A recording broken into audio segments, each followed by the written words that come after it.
তোমার গার্লফ্রেন্ড, আমি এখানে উপস্থিত আছি, আমার সামনে একটা মেয়ে তোমাকে টাচ করবে, সেটা আমি নিতে পারবো না।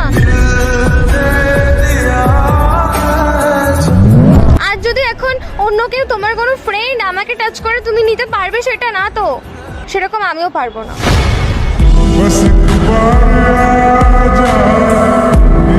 তুমি হাতটা ধরবে কেন? আর তুমিও আমাকে টাচ করছো কেন? কি হয়েছে? ও আমার বয়ফ্রেন্ড, ও তোমার বয়ফ্রেন্ড নয়। কত ভালো ফ্রেন্ড হয় জানো আমার। ধরছো কেন? তোমাদের প্রবলেমটা কি আমি তো বুঝতে পারছি না।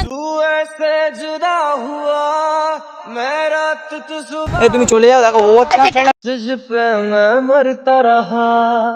কেন ধরছো? তোমার প্রবলেমটা কি? তুমি বুঝতে পারছো না? ও আমার বয়ফ্রেন্ড হয়। তেরি খতা